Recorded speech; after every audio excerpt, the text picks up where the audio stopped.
Pataba itu akronim dari Pramudia Anantatur, anak semua bangsa. Tadinya anak Blora, tapi karena berbau provinsialis, saya ubah menjadi anak semua bangsa. Itu pun karena perubahan waktu.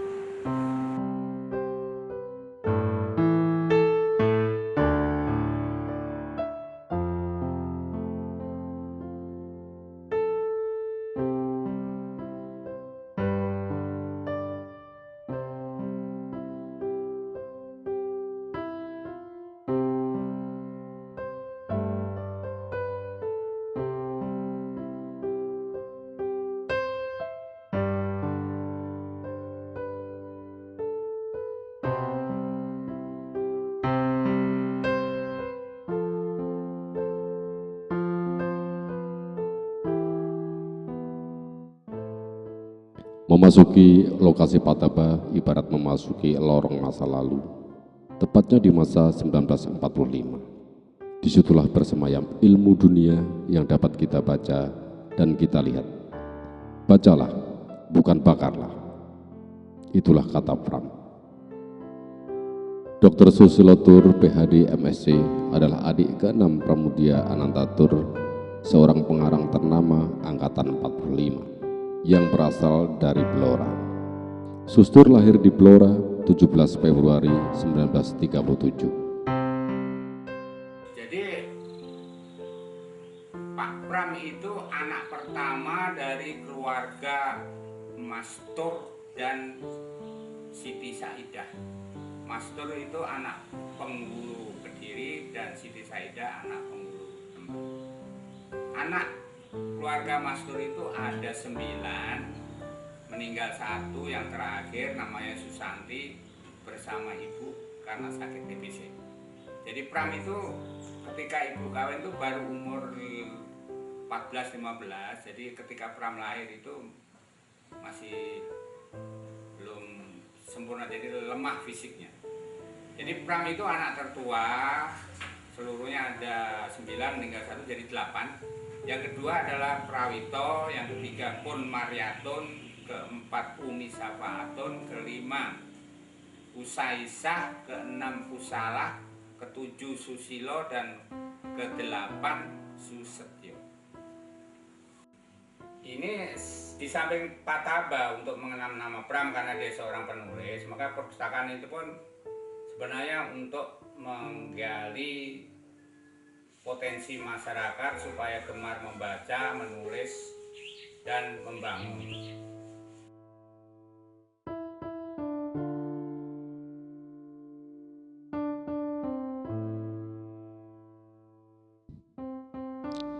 Senyumnya ramah pada semua orang, sederhana dan selalu rendah hati.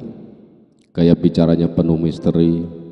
Orang akan menyangka Sustur orang yang aneh dengan perilakunya yang suka memulung. Istri saya juga hasil mulung. Itulah sedikit sisi lawakan Sustur di tengah-tengah memperkenalkan dirinya sebagai orang yang bertampang kriminal dan berwajah sukses dalam kegagalan.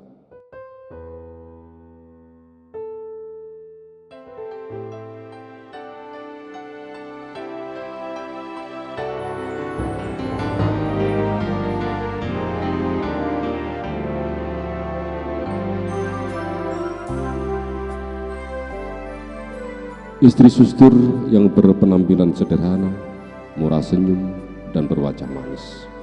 Usianya jauh lebih muda, 30 tahun dari usia Sustur ini, hanya tersenyum mendengar celoteh suaminya.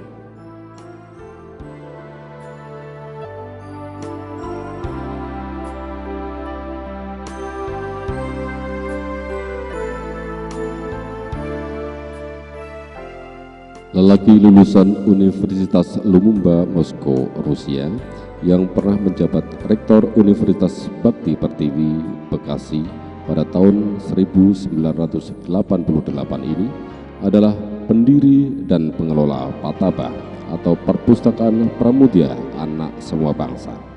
yang beralamatkan di Jalan Sumbawa 40, Jetis, Blora, Jawa Tengah. Yang pertama kali datang itu dari Belgia, waktu mereka mengadakan penelitian tentang HIV di Semarang. Mereka mampir ke Blora.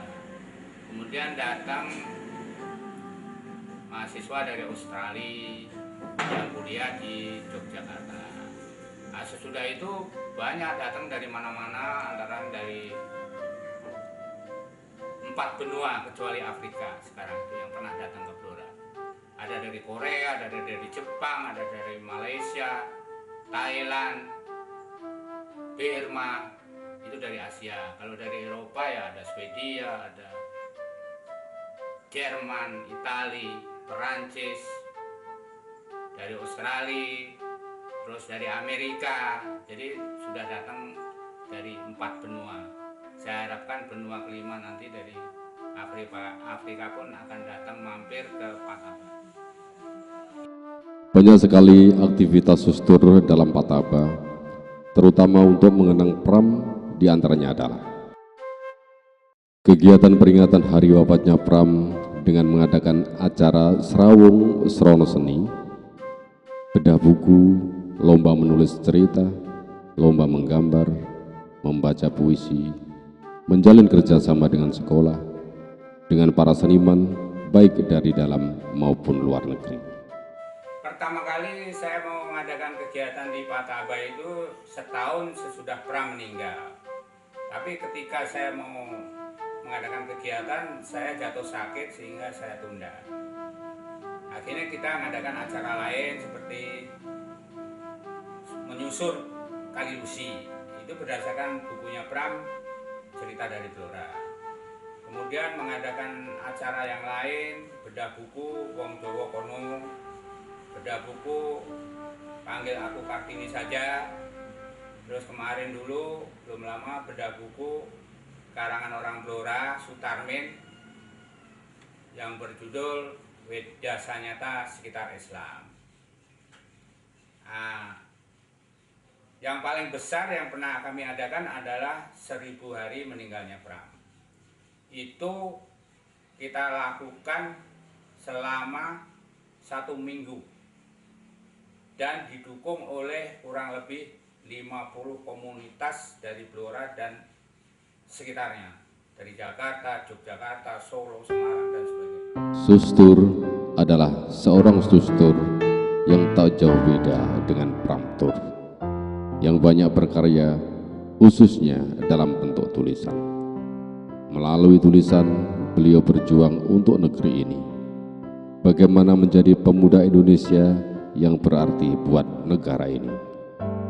Pokoknya Pram itu sebenarnya hidupnya melarat, tapi dia menginginkan supaya kita itu mendapat pendidikan yang baik. Jadi antara janji dan kenyataan itu sangat jauh. Nah, untuk mencukupi kebutuhan itu terpaksa kami harus menutup kekurangan dengan cari makan, yaitu dengan cara menulis. Pram sendiri tidak menganjurkan untuk kita menulis, tapi kita melihat kenyataan hidup seperti itu ya kita harus bergerak. Nah, caranya ya kita menulis seperti Pram. Dengan cara itu kita bisa hidup, belajar, mendidik diri sendiri. Itu sebabnya kemudian kami jadi penulis. Di samping itu kita ya tidak mendapat pembimbingan dari Pram maupun pendidikan. Tapi Pram itu mengajari kita dengan perbuatan. Dia menulis ya kita coba menulis, tapi dia nggak pernah mengatakan ayo menulis, tidak. Pram menunjukkan dengan perbuatan, yaitu sepanjang hari kerja dengan mesin tulis. Itulah kita menjadi penulis itu bukan karena dipaksa, tapi ya karena kebutuhan hidup tadi. Ada mereka yang datang hanya sebagai penggemar, ada juga yang memberikan kenang-kenangan dari negeri mereka, seperti dari Rusia itu saya diberi foto-foto tentang kota-kota tua di Rusia. Ada orang Amerika yang menghadiahkan pada Pataba itu mutiara Cina. Dari Perancis kami dikirimi paket makanan dan buku bilingual penulis Indonesia.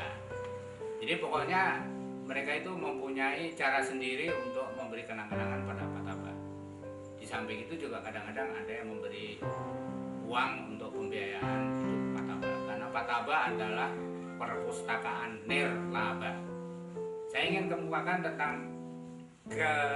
kelebihan atau boleh dikatakan kekurangan dari Pataba adalah bahwa perpustakaan Pataba itu tidak berkatalog karena tidak ada biaya dan tidak ada tenaga. Nah, orang yang pergi ke perpustakaan itu harus mencari sendiri di rak buku, kira-kira buku apa yang dia sukai. Kalau menemukan, berarti kan dia akan asik membaca di situ. Nah, itu selamanya kita coba selalu menyediakan air minum supaya tidak haus. Kalau mereka lama membaca dan lapar kemudian, kalau kami sedang makan siang misalnya bareng, kita akan menjamu mereka untuk makan bersama kami, dan itu sudah banyak mereka yang makan bersama dengan kami walaupun menunya adalah ala kami sendiri, ala keluarga kami sendiri, yaitu terutama daun-daunan.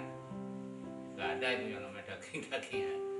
Ketiga, kekurangan atau kelebihan perpustakaan adalah kalau pembaca itu dari luar kota atau saking asiknya lupakan waktu, selalu kita sediakan tempat menginap, dan semuanya kita lakukan dengan hati terbuka dan tanpa bayar, gratis. Yang ada di sini terus terang aja nggak lengkap, dan memang tidak akan lengkap kecuali kalau saya memohon buku-buku itu kepada anaknya Pram. Tapi Pram sendiri punya pesan pada adik-adiknya, terutama pada adik-adiknya, jangan jadi peminta-minta.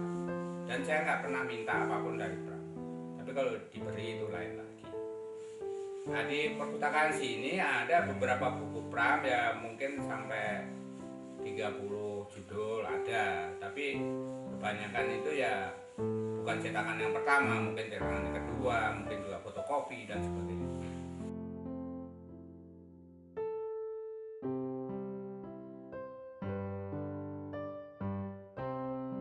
Saya tukar-menukar buku, jadi buku Pataba bisa dipinjam berapa lama oleh perpustakaan SMP 2.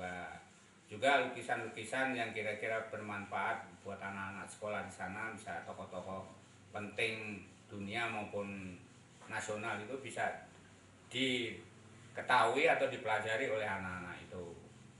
Nah, kerjasama itu mungkin berlanjut dalam berbagai bidang yang lain. Misalnya sekarang ini kami menyusun hasil karya tulis anak-anak dalam lomba 5 tahun Pram itu.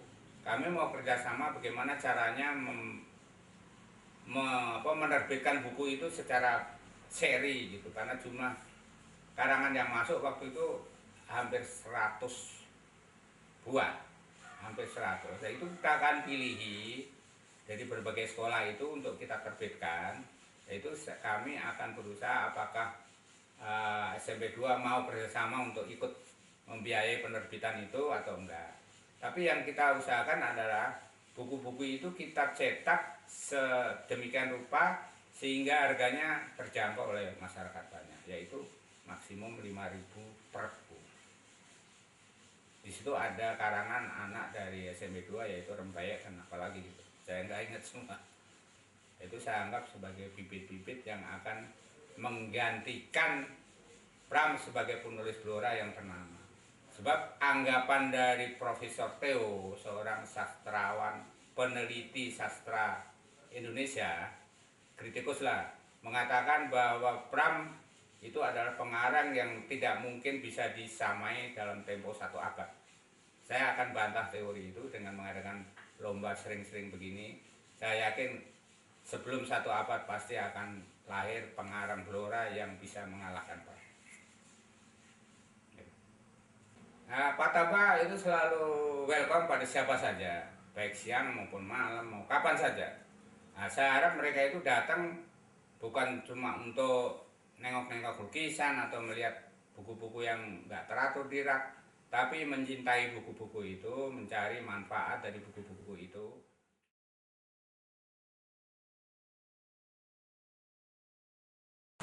Saya mungkin harus menjawab rada egois. Saya adalah seorang pemburu data Dan ternyata Pak Taba sangat membantu saya dalam arti banyak data tentang flora, banyak data tentang sejarah Indonesia, banyak missing link. Nah, Mas Kokok dan Mas Sus itu memberi saya beberapa buku kuno yang baru ditemukan. Misalnya sejarah kawitane ana wong Jawa lan wong Kanem pernah dibedah di sini di Pak Taba. Terus yang lebih dasar lagi Carita Lasem.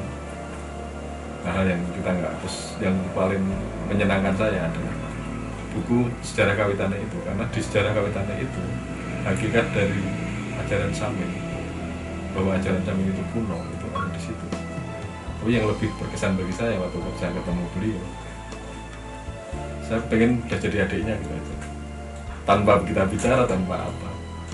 Saya merasa saya menemukan kakak gitu. Walaupun mungkin kami berbeda segala macam. Oh, memang betul apa yang dikerjakan Pak Sus ini mendapat atensi, mendapat apresiasi yang bagus dari beberapa tamu asing. Tapi ini masih tidak sebanding dengan bagaimana respon masyarakat Blora. Ya tentu saja ini sama dengan kondisi budaya membaca dan menulis kita.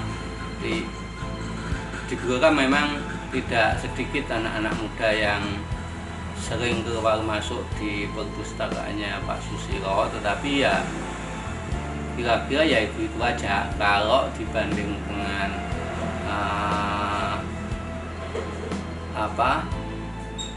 masyarakat Blora, pelajar Blora atau generasi Blora, memang persentasenya masih terlalu kecil dan ini fakta yang tadi budaya membaca dan menulis kita rendah sekali.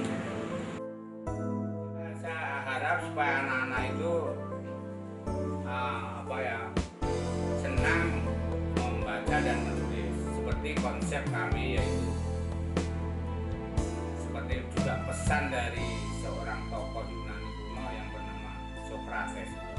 Dia sudah pernah mengatakan bahwa bacalah, karena membuat bacaan itu jauh lebih sulit daripada membaca. Nah, terus Pak tambahi dengan kalimat yang lebih tegas, kayak itu sesuai dengan pengalaman hidupnya sendiri. Bacalah dan bukan bacalah. Nah, dalam konsep Pak Taba, kami menciptakan suatu cita-cita, yaitu masyarakat Indonesia yang membangun, masyarakat Indonesia yang membaca, dan masyarakat Indonesia yang menulis. Menjadi penulis itu harus banyak membaca, harus banyak memperhatikan, harus banyak menyerap apa-apa yang positif yang dia baca, dia lihat, dan diolah di dalam alam pikirannya, baik sadar maupun bawah sadar. Nah, itulah yang kata seorang sarjana psikologi yang dinamakan neuroscience. Nah, neuroscience itu mendorong masyarakat lebih maju, lebih cepat daripada yang harusnya terjadi. Pemuda Indonesia, lakukan apa yang bisa untuk kejayaan negerimu. Pak Taba bukan milik orang Blora, tetapi milik anak bangsa, yaitu bangsa Indonesia.